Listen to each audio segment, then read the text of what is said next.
ईर्ष्या। भगवान श्री कृष्ण के अनुसार मनुष्य के मस्तिष्क का सबसे विचित्र और गुप्त भाव है ईर्ष्या, जिसे मनुष्य कभी कभी खुद ही नहीं समझ पाता। हर व्यक्ति को एक दूसरे से या किसी अन्य व्यक्ति से ईर्ष्या की भावना अवश्य होती है। जब कभी हम किसी व्यक्ति को कुछ प्राप्त करते हुए देखते हैं तो सबसे पहला भाव मन में कौन सा आता है? वो भाव है ईर्ष्या। क्या आपने कभी खुद से ये प्रश्न किया है कि मन में ईर्ष्या का भाव आना सही है या गलत, या फिर ये भाव मन में आखिर आता ही क्यों है? कोई कहता है किसी से ईर्ष्या करना गलत है, परंतु जो ऐसा कहता है क्या उसके मन में थोड़ी भी ईर्ष्या नहीं? कोई कहता है अपने प्रतिस्पर्धी से ईर्ष्या करना गलत नहीं, क्योंकि ईर्ष्या से हमें आगे बढ़ने में सहायता मिलती है। क्या ये सही है? आखिर ये ईर्ष्या वास्तव में है क्या? भगवान श्री कृष्ण के अनुसार मनुष्य के मन में ईर्ष्या बिना किसी वजह के ही उत्पन्न हो जाती है। जब किसी पुरुष को सुंदर पत्नी अथवा किसी स्त्री को सुंदर पति प्राप्त हो तो अन्य किसी व्यक्ति के मन में पहला भाव आता है ईर्ष्या। किसी व्यक्ति को धन अथवा बड़ा वाहन अथवा किसी भी तरह की सफलता प्राप्त होते देख हमारे मन में ईर्ष्या उत्पन्न होती है। हम उनके सामने अपनी खुशी तो प्रकट करते हैं, किंतु हमारी खुशी तथा मुस्कान के पीछे कहीं न कहीं छुपी होती है ईर्ष्या।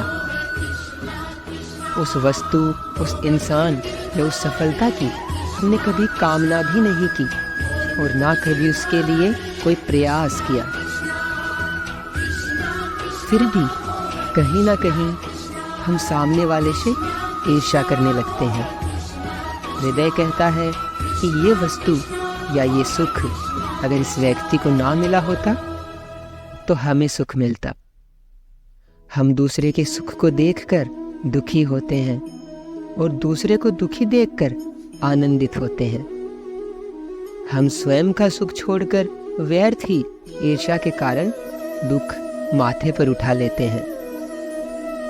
भगवान श्री कृष्ण के अनुसार ईर्ष्या हृदय का गुप्त भाव है और इसे अंकुश में रखना भी असंभव सा है, क्योंकि ये निरंतर मन में रहती नहीं और हमारे लाख नियंत्रण रखने पर भी जाग जाती है।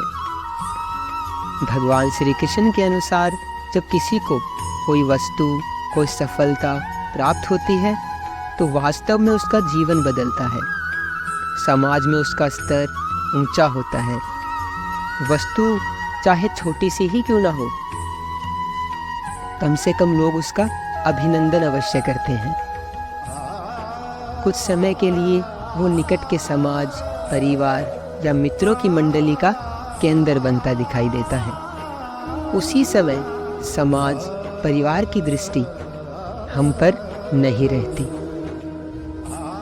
और हमारा महत्व हमें कम होता दिखाई देता है। समाज तथा परिवार में जब किसी दूसरे व्यक्ति को कुछ प्राप्त होता है तो हमारा परिवार, समाज हमें देखने के बजाय दूसरे व्यक्ति को देखने लग जाता है और यहीं से हमारे मन में उत्पन्न होती है ईर्ष्या।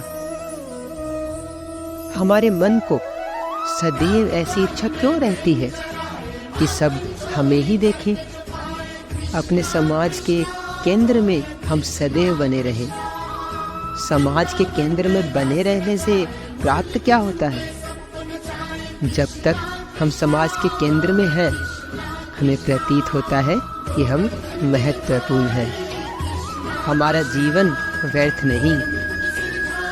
निकट के लोगों के लिए हम सार्थक हैं। वास्तव में हम अपनी सार्थकता, हमारा महत्व दूसरों की दृष्टि से नापते हैं, किंतु समाज की दृष्टि में तो परिवर्तन होना ही है। समाज हमारी ओर देखे वो समाज का उपकार है, हमारा अधिकार नहीं। हमारी सार्थकता का प्रमाण जब स्वयं हमारे हृदय से प्राप्त होने लगे, हम अपने जीवन से रस उठाने लगे, अर्थात जब हमारा हृदय आत्मविश्वास से भर जाए तो ईर्ष्या का भाव अपने आप चला जाता है। ईर्ष्या वास्तव में कुछ भी नहीं, बस हृदय में आत्मविश्वास के ना होने का प्रमाण है। भगवान श्री कृष्ण कहते हैं, ईर्ष्या को अंकुश में रखने के लिए समझदारी से बड़ी कोई औषधि नहीं। इसलिए ईर्ष्या को अपने मन से निकालिए और अपने मन में आत्मविश्वास को जगाइए। राधे राधे।